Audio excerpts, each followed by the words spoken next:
Good evening champions, आपका हमारे channel पे स्वागत है। हमारे चैनल का नाम रहेगा मैथ विद मोनो मास्टर भी। अगर आप हमारे चैनल पे न्यू हैं तो आप हमारे चैनल पे विजिट करें।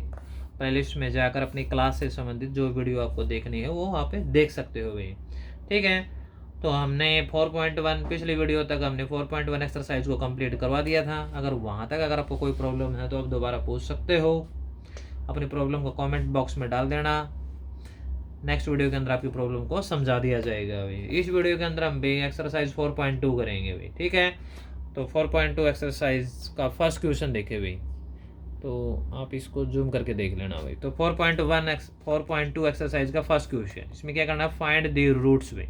रूट फाइंड करने, रूट एंड जीरोज भाई। तो following quadratic equation by factorisation भाई। तो फैक्टोराइजेशन यानी फैक्टर मेथड भाई। फैक्टर मेथड से आपको इसके क्वाड्रेटिक इक्वेशन के रूट्स फाइंड करने हैं। तो इसके अंदर ये 5 पार्ट दे रखा है भाई, first second third and fourth 5th part तक है ये। तो ये पार्ट मैं आपके करवा देता हूँ भाई। ठीक है, तो फर्स्ट पार्ट देखो, x square minus 3x minus 10 is equal to 0 भाई। तो बोर्ड पे देखो भाई। अब तो बोर्ड पे क्या है भाई, तो हमारा जो फर्स्ट क्वेश्चन है भाई, तो फर्स्ट क्वेश्चन में क्या दे रखा है, हमें रूट्स फाइंड करने हैं भाई। फर्स्ट क्वेश्चन का फर्स्ट पार्ट ले लिया हमने भाई। इसमें दे रखा है x square minus 3x minus 10 is equal to 0 भाई। इसके हमें क्या करना है, फैक्टराइज करना है। ठीक है भाई, आगे बात समझ जाइए। तो इसमें बोल भी रखा था फैक्टराइजेशन मेथड से भी। चलो बुक साइड में कर देते हैं भाई। देखो भाई, तो फैक्टर बनाने का प्रोसेस मैं आपको समझा देता हूँ। ये रफ वर्क होगा भाई। तो ये आपके क्वाड्रेटिक इक्वेशन है। क्वाड्रेटिक इक्वेशन का फॉर्मेट क्या होता है, A X square B X plus C is equal to 0। ये आपकी क्वाड्रेटिक इक्वेशन रहेगी। इसके साथ कंपैरिजन करो। ठीक है, यहाँ पे ए एक्स स्क्वायर, यहाँ पे ए की वैल्यू क्या हो जाएगी भाई, 1 हो जाएगी। बी की वैल्यू कंपैरिजन के साथ करेंगे तो बी एक्स है, तो यहाँ पे माइनस 3x, तो बी की वैल्यू क्या हो जाएगी, -3। और सी की वैल्यू क्या हो जाएगी, -10। तो ए बी सी हमने पहले तो ये तीनों वैल्यू इसके अंदर फाइंड कर ली है। ठीक है, रफ वर्क है इसको फैक्टर निकालने का। ठीक है, हम इसको डायरेक्ट भी कर सकते हैं, लेकिन ये प्रोसीजर आपके लिए थोड़ा बेनिफिट रहेगा भाई। तो इसमें हम क्या करेंगे, पहले ए और सी की मल्टीप्लाई करेंगे भाई। तो ए की वैल्यू क्या है 1 और सी की वैल्यू क्या है -10। इन दोनों क्या करेंगे, मल्टीप्लाई। तो 1 की और -10 से मल्टीप्लाई करेंगे तो क्या आ जाएगा, -10 आ जाएगा। ओके, ठीक है। इसके बाद जो b की वैल्यू क्या है वो -3 है। अब आपको ऐसे कोई भी 2 नंबर बताने हैं जिनकी मल्टीप्लाई करें तो क्या है, -10। ठीक है, मल्टीप्लाई माइनस की तो ये वैल्यू आएगी डिफरेंस करने से भी। तो b की जो वैल्यू आएगी कैसे आएगी, डिफरेंस करने से आएगी।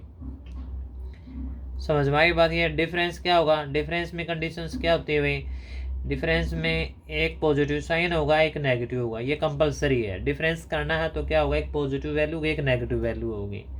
कौन से पहले हो सकती है, पहले नेगेटिव भी हो सकती है, पहले पॉजिटिव भी हो सकती है। अब आपको ऐसे 2 नंबर बताने जिनका मल्टीप्लाई करो तो है -10 और डिफरेंस करो तो क्या है, -3। तो आप डायरेक्ट भी कर सकते हो भाई, 5 और 2 हो जाएगा। लेकिन 5 और 2 आया कहाँ से भाई, तो हम इस 10 के फैक्टर बनाएंगे जो ए और सी के मल्टीप्लाई करिए। तो 2 से यहाँ पे 5 है, अगर 5 से यहाँ पे क्या आएगा 1। तो 2 और 5 के ही फैक्टर बनेंगे। देखो अब क्या है, डिफरेंस यानी पॉजिटिव नेगेटिव चाहिए। अब इसमें से पॉजिटिव कौन सा है नेगेटिव कौन सा है, वो डिपेंड करेगा बी की वैल्यू पे भाई। बी की वैल्यू अगर नेगेटिव है तो बड़ा नंबर नेगेटिव होगा, अगर बी की वैल्यू पॉजिटिव है तो बड़ा नंबर पॉजिटिव होगा भाई। किस केस में, डिफरेंस वाले केस में, ध्यान रखना। और डिफरेंस वाला केस का पता कैसे चलेगा, अगर मल्टीप्लाई नेगेटिव है तो डिफरेंस करना है, अगर मल्टीप्लाई पॉजिटिव आएगी तो ये वैल्यू डिफरेंस से नहीं फिर ऐड करने से आएगी। ठीक है, ओके। आप क्वेश्चन में देखो भाई, तो इसमें क्या करते हैं, हमें फैक्टर मेथड में मिडिल टर्म को सपरेट किया जाता है। जो मिडिल टर्म है -3x, इसको हम क्या लिख देंगे अभी, -5x एंड +2x और -10 इज इक्वल टू 0। ठीक है, अगर आप देखो -5 और +2, अगर इन दोनों का डिफरेंस करेंगे प्लस माइनस तो माइनस का 3 आ जाएगा, और -5 और 2 की मल्टीप्लाई करेंगे तो क्या आएगा, -10। तो ये दोनों ही कंडीशन सेटिस्फाई हो जाती है, यानी मल्टीप्लाई -10 चाहिए और डिफरेंस -3 चाहिए। ठीक है, तो अब देखो अभी फर्स्ट 2 टर्म्स भाई, इनमें से क्या आएगा, x कॉमन आएगा, तो यहाँ पे क्या बचेगा, x और यहाँ पे क्या रहेगा, -5 है। अब लास्ट की 2 टर्म है, इनमें से कॉमन क्या आएगा, 2 कॉमन आएगा। ठीक है, कॉमन मीन्स डिवाइड करना है, तो 2 इसको डिवाइड करेगा तो x आएगा, 2 अगर -10 को डिवाइड करेगा तो 5 आएगा, इज इक्वल टू 0। फिर ये दोनों में कॉमन देखो x - 5 फिर कॉमन आ जाएगा, ये कॉमन होना भी जरूरी नहीं तो आपका क्वेश्चन कहीं ना कहीं गलत है। ठीक है, x - 5 फिर कॉमन ले लेंगे तो यहाँ पे क्या बचेगा x और यहाँ पे क्या बचेगा +2 इज इक्वल टू 0। अब देखो x - 5 दोनों का प्रोडक्ट 0 है, तो आइदर और के केस में दोनों ही 0 हो सकते हैं, x - 5 भी 0 होगा और या फिर x + 2 भी आपका क्या हो सकता है 0। तो यहाँ से देखो x - 5 है, ये नेगेटिव नंबर इधर आके क्या हो जाएगा पॉजिटिव। अब आगे देखो ये प्लस का 2 इधर आके क्या हो जाएगा -2, तो ये इसके क्या हो जाएंगे जीरोज हो जाएंगे भाई, यानी कि इसके रूट्स हो गए। तो ये फर्स्ट क्वेश्चन के फर्स्ट पार्ट के क्या आ गए, ये रूट्स आ गए। ठीक है, रूट्स यानी कि x की वैल्यू 5 है, अगर 5 की वैल्यू इसके अंदर रखोगे तो ये सारा क्या हो जाएगा 0, -2 रखोगे तो भी क्या हो जाएगा इसका 0, इसको जीरोज या रूट्स बोलते हैं। ओके, इसको निकालने का प्रोसेस ये रहेगा, आप इसको डायरेक्ट भी कर सकते हो अगर आपको अच्छी तरह आता है, अगर आपको डायरेक्ट नहीं आता तो आप ये प्रोसेस एक बार देख लेना, 1-2 बार आपसे आपको समझ में आ जाएगा भाई। ठीक है, अगर आपको वीडियो अच्छी लगती है इसको लाइक और शेयर भी कर देना भाई। ओके, इसका नेक्स्ट पार्ट देखो भाई, फर्स्ट क्वेश्चन का नेक्स्ट पार्ट।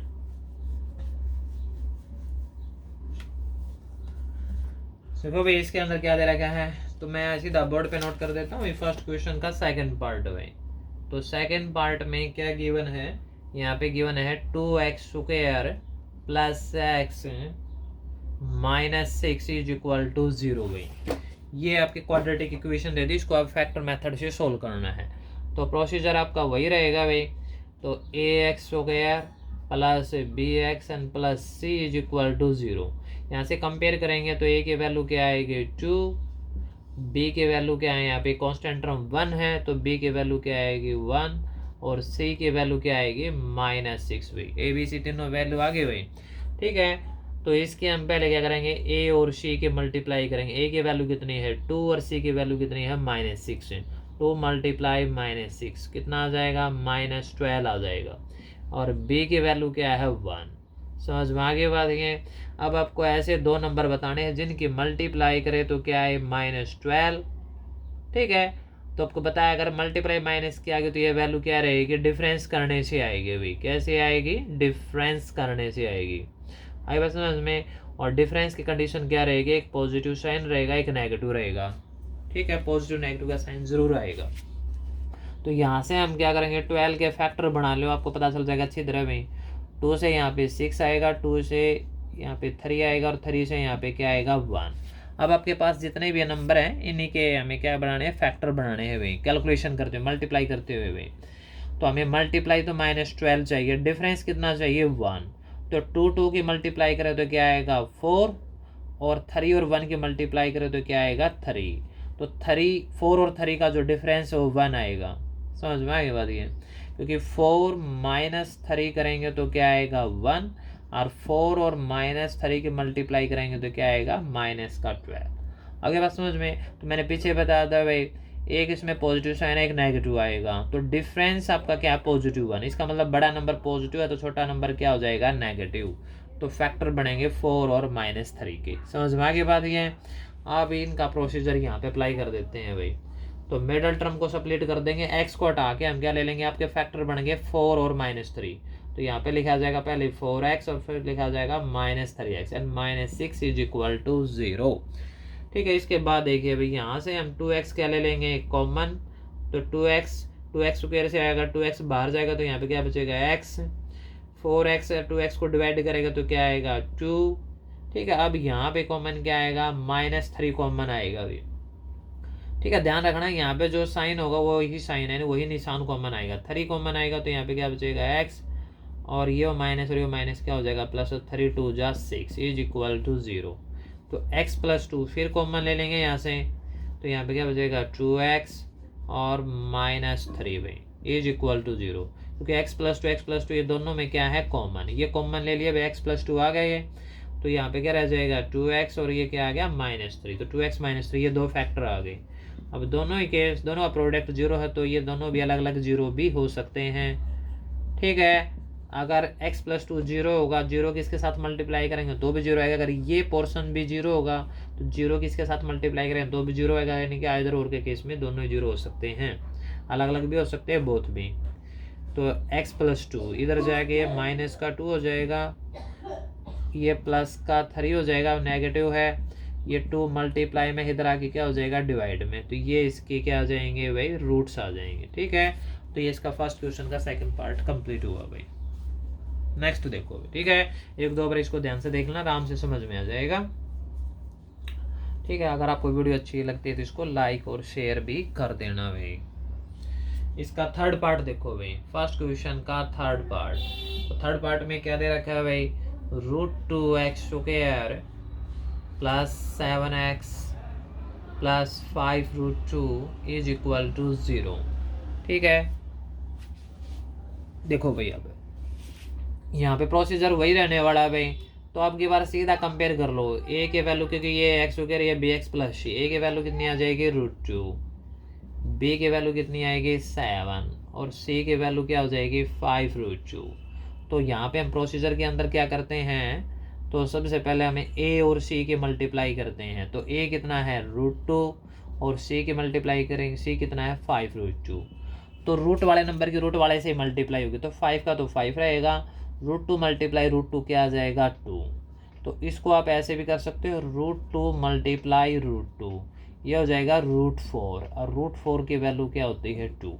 तो 5 और 2 के मल्टीप्लाई करेंगे तो क्या आएगा 10। तो a और c की मल्टीप्लाई 10 आएगी, समझ में आ गई बात। और b की वैल्यू कितनी है 7।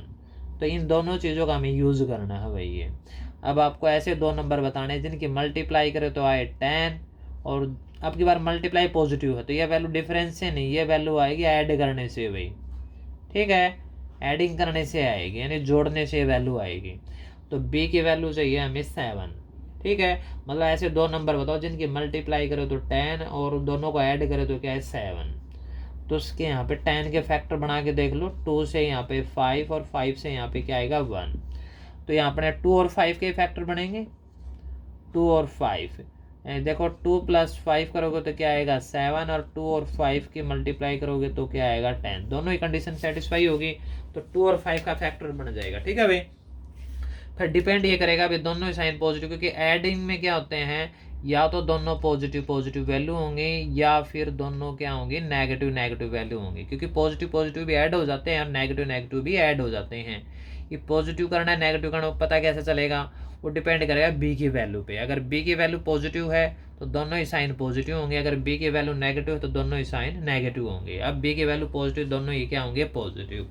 समझ में आ गई बात। ये अब क्वेश्चन देखो भाई, √2x² प्लस में 7x को हटा के दोनों टर्म ले लेंगे अभी 5 और 2। पहले हम बड़ा नंबर लेते हैं, तो 5x प्लस में क्या आ जाएगा 2x, और प्लस में क्या रहेगा 5√2 इज इक्वल टू 0। तो मिडल टर्म को सप्लीट कर दिया हमने भाई, ये जो मिडल टर्म इसको हटा के हमने ये दोनों वैल्यू लिख दी, क्योंकि 5x plus 2x is equal to क्या होता है 7x। ठीक है, ओके। अब देखो भाई फर्स्ट टू टर्म में से कॉमन लो भाई, फर्स्ट टू टर्म में से कॉमन √2 और 5 में से कॉमन तो 1 आएगा, 1 लिखने की आवश्यकता नहीं है। x² और x में से x कॉमन आ गया, यानी 1x कॉमन आ गया। तो यहाँ पे क्या बचेगा √2x, और यहाँ पे क्या आ जाएगा +5 रहेगा क्योंकि x बाहर होगा। अब यहाँ पे देखो, यहाँ पे कॉमन क्या आएगा 2 और 5 में से कॉमन तो 1 आएगा। ठीक है, 2 और 5√2, 2 और √2 में से कॉमन आएगा √2, x तो यहाँ पे कॉमन आएगा नहीं, तो यहाँ पे कॉमन आ गया √2। अब पता कैसे चलेगा भाई, देखो यहाँ पे 2 को हम क्या लिख सकते हैं, एक ये प्रोसीजर रफ में ही सारा भाई, ये देख लेना भाई। जो 2 है 2 को हम क्या लिख सकते हैं √2 मल्टीप्लाई √2 लिख सकते हैं। 2 इज इक्वल टू क्या होता है √2 मल्टीप्लाई √2, मैंने ऊपर भी दिखा रखा है ये। तो इस प्रोसीजर से देखो, अगर 2 और 5√2 में से कॉमन क्या लेंगे तो √2 लेंगे, क्योंकि इस 2 को हम क्या लिख सकते हैं √2 मल्टीप्लाई √2। इस 2 में से एक √2 बाहर होगा तो एक √2 तो बचेगा। ये 2 है, इस 2 के दो फैक्टर है √2 मल्टीप्लाई √2, एक √2 बाहर हो गया तो अंदर एक √2 बचेगा, एक साथ में रहेगा प्लस में भाई। यहाँ से √2 बाहर होगा तो क्या बचेगा 5 इज इक्वल टू 0। तो ये प्रोसीजर हो जाएगा, आई बात समझ में है। तो यहाँ पे क्या आ गया 0। ओके, अब देखो भाई √2x + 5 √2 + x 5 ये दोनों ही कॉमन है, यानी सेम है। तो √2x + 5 फिर कॉमन आ जाएगा, तो यहाँ पे क्या बचेगा x plus root two is equal to 0। समझ में आ गई बात है यहाँ तक भाई। अब देखो रूट टू एक्स प्लस 5 है, ये भी इक्वल टू 0 हो जाएगा, और x प्लस रूट टू ये भी इक्वल टू 0 हो जाएगा। तो रूट टू एक्स को इधर रखेंगे, प्लस का 5 इधर जाके हो जाएगा माइनस का, और ये रूट टू मल्टीप्लाई में इधर आके हो जाएगा डिवाइड में, इधर ये प्लस का रूट टू इधर जाके क्या हो जाएगा माइनस में। तो ये दोनों इसके क्या आ जाएंगे, रूट वैल्यू आ जाएंगे। ठीक है, तो आपका फर्स्ट क्वेश्चन का थर्ड पार्ट कंप्लीट हुआ। इसको एक दो बार आराम से देख लेना भी अच्छा समझ में आ जाएगा। ठीक है, प्रैक्टिस जरूर करनी पड़ती है भाई, नहीं बार बार निकाल के देखना पड़ता है। नेक्स्ट पार्ट देखो भाई। ओके, तो इसका जो फोर्थ पार्ट आ गया भाई, ये फोर्थ पार्ट देखो, फर्स्ट क्वेश्चन का फोर्थ पार्ट पहले मैं, ठीक है, अपनी बुक के अंदर देखते जरूर आया करो भाई। तो इसके अंदर जो फोर्थ पार्ट दे रखा है भाई, इसके अंदर फर्स्ट क्वेश्चन का फोर्थ पार्ट यहाँ पे क्या दे रखा है, 2x square minus x and plus 1/8 is equal to 0। ठीक है, ये दे रखा है। अब इसको कैलकुलेट करना है। अब की बार देखो फ्रैक्शन में नंबर दे दिया, तो फ्रैक्शन में नंबर दे दिया तो पहले इस फ्रैक्शन को हटाओ भाई, 8 एलसीएम आ जाएगा, और प्लस माइनस के अंदर हम क्या लेंगे, एलसीएम लेंगे। ठीक है, तो एलसीएम लेने के बाद इसकी कैलकुलेशन करेंगे यहाँ से। तो 8 एलसीएम आ गया अभी, तो 8 की 2x स्क्वायर से मल्टीप्लाई करेंगे क्या आएगा, 16x स्क्वायर आएगा। फिर 8 की x के साथ मल्टीप्लाई करेंगे 8x आएगा। यहाँ से 8 से 8 कैंसिल, तो यहाँ पे क्या आएगा 1। बोथ साइड का एलसीएम ले लिया, तो 8 की 0 से मल्टीप्लाई करेंगे तो क्या आएगा 0 ही आएगा। तो इससे ये क्वाड्रेटिक इक्वेशन आ जाएगी आपकी, 16x square minus 8x and plus 1 is equal to 0। ठीक है, आप प्रोसीजर रफ प्रोसेस यहीं से फिर स्टार्ट कर देते हैं। ax square bx and plus c is equal to 0। यहाँ से a की वैल्यू क्या आएगी 16, b की वैल्यू क्या आएगी -8 एंड c की वैल्यू क्या आएगी 1। तो यहाँ से a और c की मल्टीप्लाई करेंगे, a क्या है आपका 16, c कितना है 1, तो क्या आ जाएगा ये 16 आएगा ये। ठीक है, और b आपका क्या रहेगा -8 भाई। आगे बात समझ में है। तो अब देखो भाई, मल्टीप्लाई आपकी पॉजिटिव है, तो ये वैल्यू तो ऐड करने से ही आएंगे। ये एडिंग और डिफरेंस ये डिपेंड करता है ए और सी की मल्टीप्लाई पे। अगर ए और सी की मल्टीप्लाई पॉजिटिव है तो ये वैल्यू आएगी ऐड करने से, अगर ए और सी की मल्टीप्लाई नेगेटिव है तो ये वैल्यू आएगी डिफरेंस करने से, यानी बी जो आएगी वो वैल्यू डिफरेंस करने से आएगी। लेकिन कब है, जब मल्टीप्लाई नेगेटिव होगी। अगर एडिंग में या तो दोनों पॉजिटिव साइन होंगे या फिर दोनों नेगेटिव साइन होंगे, डिपेंड करेगा बी की वैल्यू पे। बी की वैल्यू नेगेटिव है तो ये दोनों नेगेटिव होंगे, बी की वैल्यू पॉजिटिव दोनों पॉजिटिव होंगे। अब बी की वैल्यू नेगेटिव है तो दोनों ही फैक्टर जो बनेंगे आपके नेगेटिव बनेंगे। तो यहाँ से हम 16 के फैक्टर बना लेते हैं। 2 से यहाँ पे 8 आएगा, 2 से यहाँ पे 4 आएगा, यहाँ से 2 एंड 2 भाई, ये इसके प्राइम फैक्टर बन गए। तो यहाँ से 2 2 के पेयर बना के देख लो भाई, पेयर से काम चल जाए, क्योंकि 2 2 की मल्टीप्लाई क्या होगी 4 एंड 4 भाई। तो 4 4 की मल्टीप्लाई करेंगे 16। ठीक है, लेकिन ऐड करने हैं, लेकिन मैंने बताया था यहाँ पे नेगेटिव साइन है तो ये दोनों ही क्या बनेंगे आपके नेगेटिव बनेंगे, -4 तो -4 इज इक्वल टू क्या होता है -8, और -4 की मल्टीप्लाई करेंगे तो क्या होगा 16, क्योंकि मल्टीप्लाई करते समय तो माइनस माइनस पॉजिटिव का ही साइन आएगा, लेकिन जब -4 को ऐड करेंगे तो साइन नेगेटिव का आएगा। ओके, तो ये दोनों कंडीशन सेटिस्फाई कर जाती है। अब देखो भाई, तो 16x स्क्वायर -8x को हम क्या लिखेंगे, ये दो फैक्टर बनाए हैं हमने भाई, तो ये लिखा जाएगा -4x दोनों ही सेम है, कौन सा है पहला लिख दियो, इज इक्वल टू 0। समझ में आई बात है यहाँ तक भाई, कोई दिक्कत को हमेशा। अब यहाँ से फर्स्ट टू टर्म में से यहाँ पे क्या आएगा 4x कॉमन आ जाएगा, तो यहाँ पे क्या बचेगा 4x, क्योंकि 4 4 जा 16 और x स्क्वायर से x बाहर हो गया, -4x पूरा कंप्लीट बाहर हो गया तो 1 आएगा, क्योंकि 4 1 जा 4। यहाँ से कॉमन क्या आएगा -1 कॉमन आएगा भाई, यहाँ पे जो साइन होगा ना वही आएगा, और यहाँ पे 4 और 1 में से 1 ही कॉमन आएगा। तो यहाँ पे क्या बच गया 4x, बाहर माइनस है और प्लस है तो साइन चेंज हो जाएगा भाई, plus minus minus is equal to 0। इतना समझ में आ गया भाई ये। अब 4x -1 दोनों के अंदर कॉमन है, फिर कॉमन ले लेंगे भाई, तो यहाँ पे क्या बचेगा 4x और फिर ये आपका -1। समझ में आ गया बात है, ये इज इक्वल टू 0। तो 4x -1 ये भी 0 के इक्वल हो जाएगा, 4x -1 ये भी 0 के इक्वल हो जाएगा भाई। यहाँ से देखो -1 इधर जाके प्लस का हो जाएगा, ये 4 मल्टीप्लाई में इधर आके क्या हो जाएगा, डिवाइड में हो जाएगा। ठीक सिमिलरली प्रोसेस, क्योंकि सेम फैक्टर है, यहाँ से ये 1 पॉजिटिव एंड 4 मल्टीप्लाई में इधर जाके डिवाइड में, तो ये इसकी वैल्यू आ जाएगी। समझ में आई भाई, ये दोनों इसके क्या आ गए, रूट्स आ गए। तो ये इसका फोर्थ पार्ट कंप्लीट हुआ भाई। नेक्स्ट देखो भाई, ठीक है, इसको एक दो बार ध्यान से देख लेना भाई। अगर आपको अच्छी तरह समझ में आ रहा है, आपको वीडियो अच्छी लग रही है, आपको कुछ ऐसा लग रहा है आपका कुछ बेनिफिट है, तो आप इसको लाइक और शेयर भी कर देना भाई। ठीक है, तो इसका फर्स्ट क्वेश्चन का लास्ट पार्ट देखो भाई।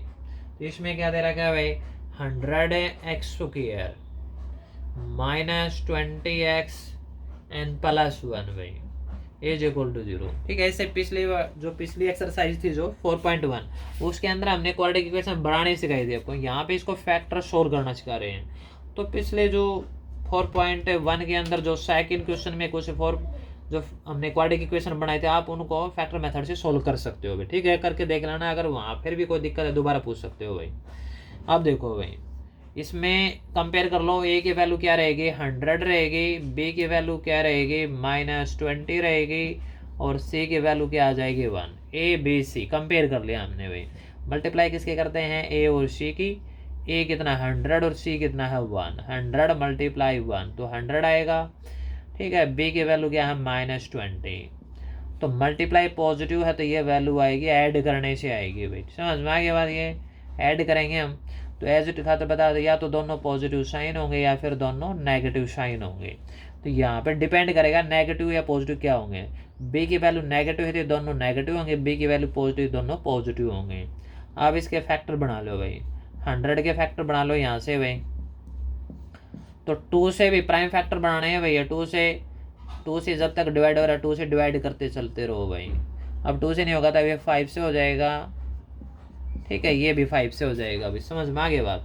तो इसके फैक्टर बना के देख लो, आराम से बना, इन्हीं के अंदर से चेक करके देखने। जैसे मान लो मैं 2 की मल्टीप्लाई 4 करूँ, 5 की मल्टीप्लाई 25 हो जाएगा। 4 और 25 भाई, इनको ऐड करेंगे क्योंकि ऐड तो करना ही है। 25 और 4 को ऐड करें 29, जो कि हमें चाहिए 20 तो नहीं बनेगा। फिर हम और चेंज करके देखते हैं, 25 की मल्टीप्लाई 10 और इस 25 की मल्टीप्लाई करेंगे, ये भी क्या है 10, और 10 को ऐड करेंगे तो 20 आएगा। और माइनस का एडिंग है तो दोनों ही साइन क्या होंगे, नेगेटिव होंगे भाई। अब आई बात समझ में। और माइनस मल्टीप्लाई करते समय क्या हो जाएगा, पॉजिटिव, क्योंकि -10 मल्टीप्लाई -10 तो क्या आएगा 100 आएगा। नेगेटिव पॉजिटिव, बट -10 को ऐड करेंगे तब इस केस में ये -20 आएगा। ऐड करते समय तो नेगेटिव साइन आएगा, मल्टीप्लाई करते समय पॉजिटिव साइन आएगा। ओके, ध्यान रखना इन चीज़ों पर भाई। 100x², तो अब मिडिल टर्म को सप्लीट करेंगे तो आपके दो फैक्टर बन गए -10 तो माइनस का 10x -10x and +1 is equal to 0। तो यहाँ पे हमने क्या कर दिया, मिडिल टर्म को सप्लीट कर दिया भाई ये। ठीक है, तो यहाँ से फर्स्ट टू टर्म में से कॉमन क्या आएगा भाई, 10x कॉमन आ जाएगा। ओके, अब देखो अभी इसको 10 से डिवाइड करेंगे तो यहाँ पे क्या आएगा 10x। ठीक है, 10 10 100 भाई, 10 10 जा, तो यहाँ पे 10x पूरा बाहर होगा तो क्या आएगा -1। यहाँ से कॉमन क्या आएगा, -1 ही कॉमन आएगा। -1 से डिवाइड करेंगे तो साइन चेंज हो जाएगा और कुछ नहीं होगा। पॉजिटिव से क्या आ जाएगा, नेगेटिव इज इक्वल टू 0। तो 10x -1 फिर कॉमन ले लेंगे, दोनों जगह सेम आ गया ये। ठीक है, तो यहाँ पे क्या बचेगा 10x और -1 भी। समझ में आ गई बात, ये दोनों ही कॉमन आ गए थे, इसकी जगह दोनों सेम थे नहीं है तो हमने कॉमन फिर ले लिया। तो 10x -1 ये भी 0 का इक्वल हो जाएगा भाई, और 10x -1 ये भी 0 का इक्वल। यहाँ से देखो ये -1 0 की तरफ जाएगा, +1, ये 10 मल्टीप्लाई इधर आके डिवाइड, तो एक तो वैल्यू ये आ जाएगी। यहाँ से भी ये 1 इधर जाके पॉजिटिव और 10 मल्टीप्लाई इधर आके ये डिवाइड में, तो ये इसके आंसर आ जाएंगे। समझ में आई बात ये। ठीक है, इस वीडियो के अंदर हम बेस है, हम फर्स्ट क्वेश्चन के सभी पार्ट करवा दिए भाई, यार इतने ही पार्ट करवाएंगे भाई। अगर यहाँ तक अगर आपको कोई प्रॉब्लम है तो दोबारा पूछ सकते हो भाई। अगर आपको वीडियो अच्छी लगती है तो इसको लाइक और शेयर भी कर देना भाई। ठीक है, और मन करके पढ़ते रहो भाई, आगे बढ़ते रहो भाई। जय हिंद, जय भारत भाई।